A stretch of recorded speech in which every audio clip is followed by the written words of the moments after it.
Govinda Gopala.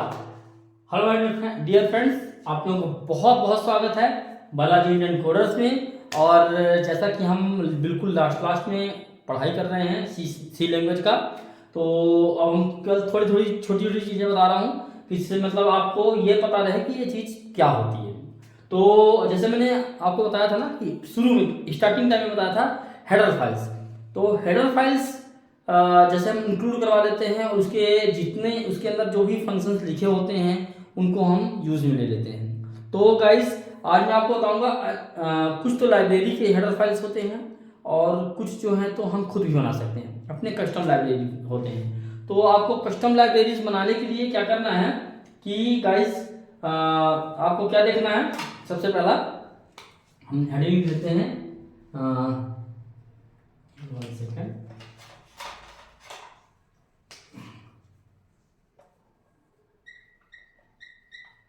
Header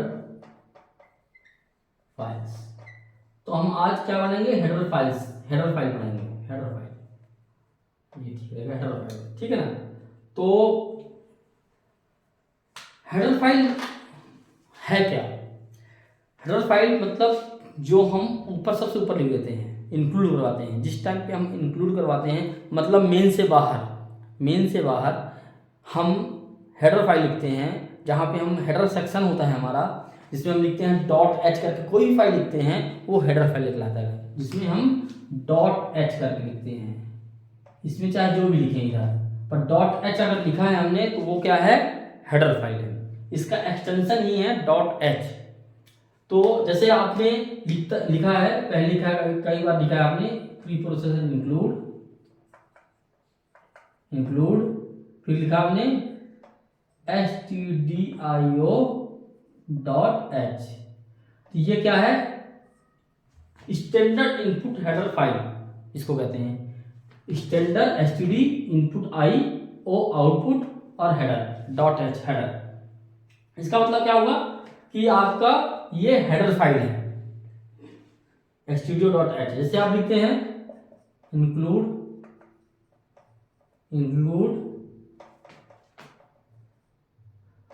लिखा आपने math dot H लिख दीजिए, मैथ डॉट एच। इसमें मैथ लाइब्रेरी हो गया हेडर फाइल का। ये हेडर फाइल टाइप का एक लाइब्रेरी मैथमेटिक्स है। अच्छा, अब इसमें आप देखिए ये तो प्री प्रोसेसर हो गया, ये लाइब्रेरी हो गई। लेकिन ये जो है, ये जो सिंबल्स हैं ये किस लिए है? ये जो है ये चीज, ये दोनों, ये जब हम डिफॉल्ट लाइब्रेरी यूज करते हैं, जब डिफॉल्ट जैसे स्टूडियो डॉट एच है, मैथ डॉट एच है, और जो भी जितने भी फंक्शंस हैं और भी हेडर फाइल्स होते हैं उनको जो हम लिखते हैं, तो जो मतलब पहले से बनाई हुई हैं, सी लैंग्वेज के द्वारा बनी हुई हैं, कंपाइलर में पहले से ऑलरेडी फीड हैं लाइब्रेरी, उनको हम इसमें से लिखते हैं हेडर फाइल डॉट एच। जब हम जो बनाते हैं, जैसे हमने बनाया क्या, abc डॉट एच हमने बनाया, और हमको अपने प्रोग्राम में इंक्लूड करना है तो हम क्या लिखेंगे, इंक्लूड सॉरी ये तो इसका हो गया। अब हम जो इंक्लूड इसमें हम डबल कोट के साथ लिखेंगे abc डॉट एच। ये हमारी बनाई हुई। इसमें डिफरेंस हम कैसे देख सकते हैं, ये हमारी कस्टम है, ये बाय डिफॉल्ट लाइब्रेरी की है। इन दोनों का लिखने का तरीका एक ही है, बस जो ये सिंबल है इसकी जगह पर कोट लग जाएगा, इस चीज की जगह पर कोट लग जाएगा और इस चीज की जगह पर कोट लग जाएगा, बस इतने का फर्क है। हमारा कस्टम है, हमने abc डॉट एच बनाया है और हमने यहाँ पे इंक्लूड किया हुआ है। तो ये हेडर फाइल्स जो हैं हम ऊपर ही रखते हैं, जैसे हमने अभी तक प्रोग्राम में किया है, तो हम उसको नीचे नहीं ले सकते, तो ये चलेगी नहीं, उसको रन नहीं करेगा, क्योंकि कंपाइलर हमारा शुरू से यहाँ से आता है, नीचे से नहीं चलता है। तो ऊपर का पहले प्री प्रोसेसर वाली चीज़ों को देख लेगा वो, उसके बाद आगे बढ़ेगा वो। तो जो हेडर फाइल आपने इंक्लूड करवाया है वो हेडर फाइल जहाँ भी रखी है वहाँ से उठ करके उसका रेफरेंस यहाँ आ जाएगा, उसका रेफरेंस। अब हम इसके अंदर जो भी फंक्शंस होंगे, जो भी चीज़ें होंगी, उसको हम यहाँ पे मेन के अंदर जो है तो हम यहाँ पे यूज कर सकते हैं यहाँ पे इसकी चीज़ों को। यही मैं आपको दिखाने वाला हूँ कि हम हेडर फाइल बनाते कैसे हैं। तो बाय डिफॉल्ट जो बनी हुई है लाइब्रेरी की हेडर फाइल वो तो ठीक है, वो तो बनी ही है। अब हम अपना अगर बनाना चाहें कस्टम लाइब्रेरी की फाइल तो हम कैसे बनाएंगे, तो अब हम बनाते हैं, आपको हेडर फाइल देखते हैं कैसे बनती है ये। ठीक, तो ये जो है हमने क्या किया, हेडर फाइल बनाते हैं हम। एक फाइल हमने ओपन किया बनाने के लिए, क्रिएट किया, create a file with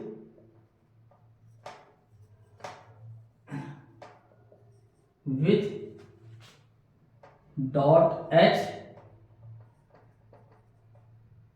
extension extension. तो मान लो विथ डॉट एक्सटेंशन, तो मान लो अगर हमने बनाया है माई मैथ डॉट एच बना दिया हमने, यहाँ पे हमने अपनी लाइब्रेरी का नाम ले दिया माई math dot H. Suppose that हमने एग्जांपल लिया है कि माई मैथ डॉट एच कर दिया हमने। तो अब क्या करें हम, इस तरीके से अच्छी तरीके से लिख दें जिससे पता चल जाए, माई मैथ डॉट एच, इस नाम से हमने फाइल बनाई। उस फाइल में हम क्या करेंगे, कुछ नहीं लिखना, हमें सिंपल फंक्शंस में लिखना है। जैसे मान लीजिए कि क्या है, हमने फंक्शन लिखा क्या, void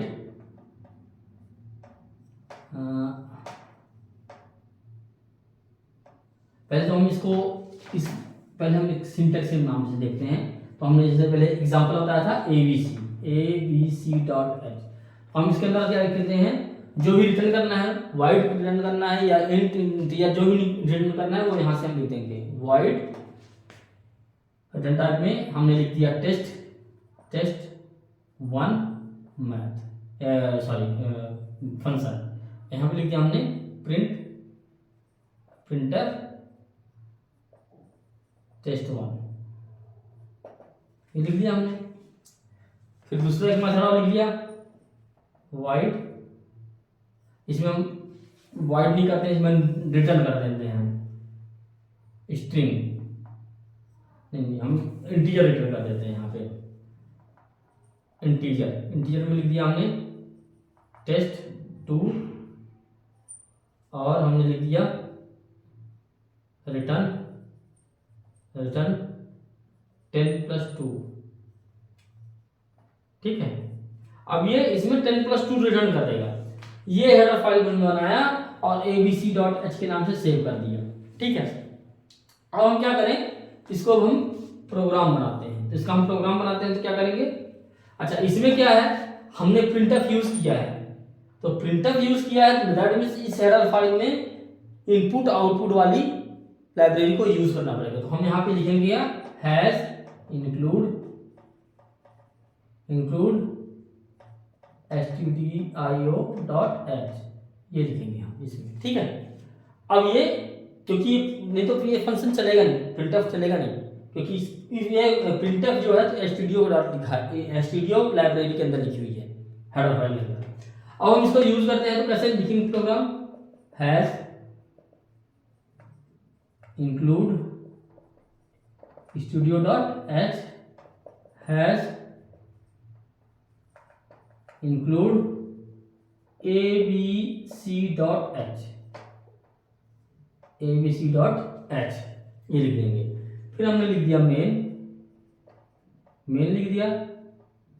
इस मेन के अंदर हमने क्या लिख दिया, अब हमने abc.h लिख दिया। तो ये दोनों मेथड जो हैं, ये दोनों मेथड हम इसमें यूज कर सकते हैं, कॉल कर सकते हैं। तो क्या लिखेंगे हम इसमें लिख दें, अगर हम test1 ऐसे लिख दिया तो ये प्रिंट अप करके दिखा देगा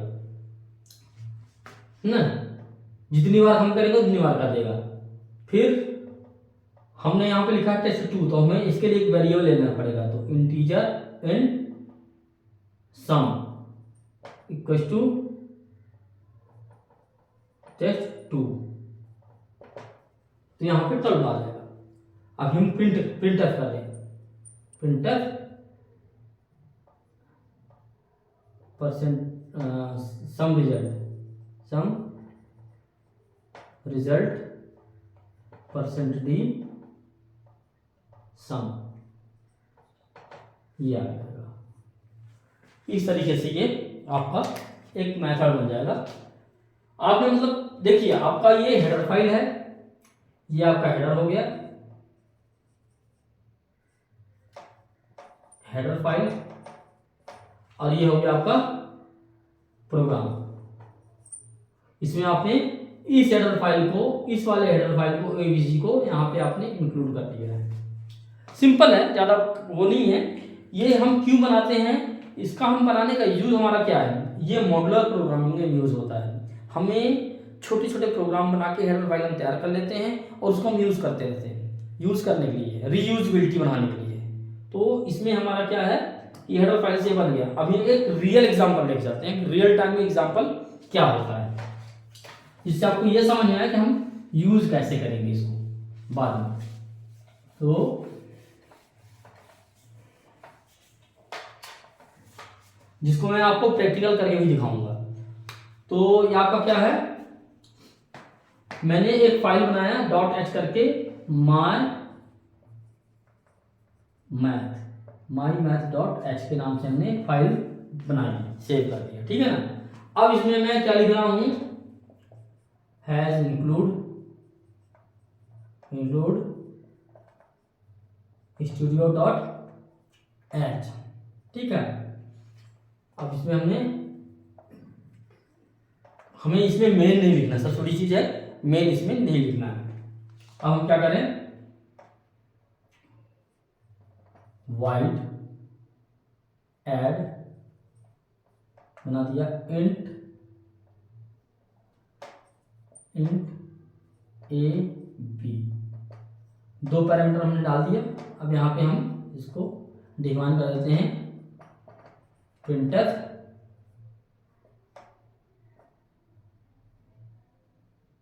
add result percent D,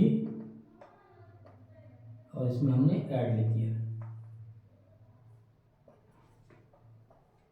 add नहीं सॉरी, इसमें हमने लिख दिया ए प्लस बी, ठीक है। ये हमारा एक प्रोग्राम बन गया, एक मेथड बन गया। हमने दूसरा मेथड लिख दिया, वाइड सब इंट ए इंट बी, यहाँ पे हमने इंट नहीं लिखा था, इंट बी, और यहाँ पे हमने लिख दिया प्रिंटफ सब result equal two percent T और ए माइनस बी। अब आप देख रहे हैं डायरेक्ट मैं लिख रहा हूँ यहाँ पे कैलकुलेशन, ये भी चल जाता है, हो जाता है।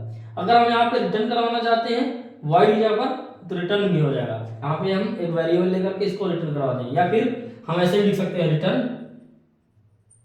रिटर्न ए माइनस बी, ऐसे लिख सकते हैं। डायरेक्ट कैलकुलेशन, एक वेरिएबल हमने बचा लिया। जितने वेरिएबल हम कम लिखेंगे उतना ज़्यादा हमारे लिए अच्छा होगा कि हम वेरिएबल बचा रहे हैं, ठीक है। अब हम क्या करते हैं, तो एक बन गया ये। इसी तरीके से हम और मेथड बना लें, मल्टीप्लिकेशन का और सब्ट्रैक्शन का, इसी तरीके से सेम लिख लेते हैं। अब हम प्रोग्राम में कैसे लिखेंगे, हमारा प्रोग्राम तो बनेगा, तो हमने बना दिया कोई प्रोग्राम मैथमेटिक्स कैलकुलेशन के नाम से, सी से हम डॉट सी मतलब सी की फाइल। अब हमारा क्या होगा, हैज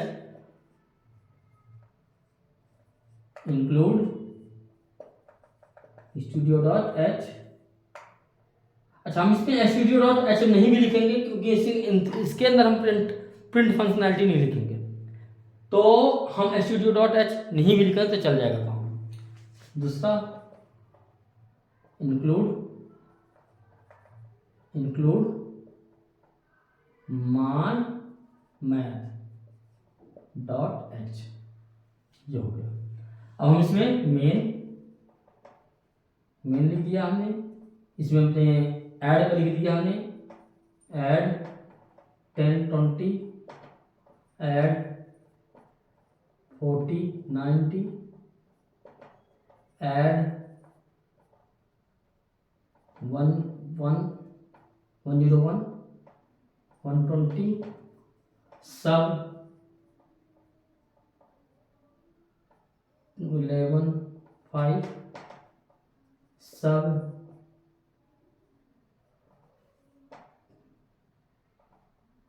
30, ऐसे ही मल्टीप्लिकेशन प्रोडक्शन जो भी लिखा है ये आपने लिख दिया। ये मेथड बार बार इसको कॉल कर लेगा।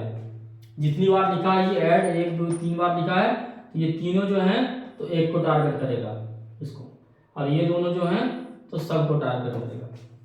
इस तरीके से आपका ये हेडर फाइल बन जाता है। और ये हेडर फाइल में जो है तो आप उसके वेरिएबल्स फंक्शन तैयार करके इसको यूज कर सकते हैं। ये बेसिकली मॉड्यूलर प्रोग्रामिंग के लिए यूज होता है, रीयूजेबिलिटी के लिए यूज होता है, जिससे आप स्केलेबिलिटी के लिए यूज होता है, रीडेबिलिटी के लिए यूज होता है। जितना आप इसका फीचर्स आप कर सको, जितना आप अपने प्रोग्राम को और सुंदर, और इसके साथ और चीज़ें हैं। जैसे आप एक प्रैक्टिकली मैं आपको फॉर्म बता रहा हूँ। जैसे मान लीजिए कि एक बड़ा सा प्रोजेक्ट आया सी में बनाने के लिए, उसमें कुछ हेडर्स हमें बनानी पड़ेंगी। उस हेडर फाइल्स में जो है तो अपना ये करना होगा कि इसमें आपका जैसे मान लीजिए कि कुछ यूटिलिटीज़ हैं बनानी है, वो हेडर फाइल में बना लेंगे हमको। तो जैसे मान लीजिए 4 लोग हैं डेवलप कर रहे हैं, तो एक बंदा जो है तो चारों लोगों को अलग अलग डिस्ट्रीब्यूट कर दिया हमने हेडर फाइल को कि हेडर फाइल में नाम, तो उनके मैथड सबके सब लिख गए, और एक बंदा जो है तो बाद में उसमें प्रोग्रामिंग करने लगा, तो वो एक एक मॉड्यूल आ गए। और कई दूसरे प्रोजेक्ट में भी यूज है उस मॉड्यूल उस हेडर फाइल का, तो उसमें भी यूज कर सकते हैं। तो गाइज इसकी रीयूजेबिलिटी बनाने के लिए हमने हेडर फाइल यूज कर लेते हैं। और जैसा कि आप देख रहे हो कि ब्यूटी ऑफ प्रोग्राम, ये प्रोग्राम की ब्यूटी है, इसको हम ब्यूटी बना सकते हैं, ब्यूटी कर सकते हैं। तो गाइज हमारा हेडर फाइल तैयार हो चुका है, हम बना चुके हैं, देख चुके हैं। हम उसका आपको नेक्स्ट क्लास में हमसे प्रैक्टिकल करवा देंगे लैब प्रैक्टिस में, और आपको और क्लियर हो जाएगा इससे। और अगर इसमें अभी भी कोई चीज़ समझ में नहीं आएगी तो आप मुझे बेहिचक कमेंट में बताइएगा। और मैं जैसा कि मैं अपनी हर वीडियो में कमेंट डिस्क्रिप्शन में सारे लिंक डाल दिया हूँ हर प्रोजेक्ट हर क्लास का, तो आप उसमें जाके किसी भी क्लास के बारे में देख सकते हैं। और अगर कोई भी किसी भी क्लास में आपको थोड़ी सी दिक्कत लग रही होगी तो आप मुझे मैसेज में बताइएगा, कमेंट करके बताइएगा, मैं आपको उसका आंसर करूँगा। तो guys thank you, next class में मिलते हैं, और वो हमारी फाइनल क्लास होगी। तो डू एंड अनडू दोनों की चीज़ों में हम डूज एंड डोंट डूज, तो डोंट तो हम उसमें बताएंगे आपको क्या करना चाहिए और क्या नहीं करना चाहिए, हमें हमारे पास क्या क्या प्रॉब्लम्स आ सकती हैं, तो हम उसमें फाइनल क्लास सीखा करेंगे इसमें। तो guys thank you, good day और बाय।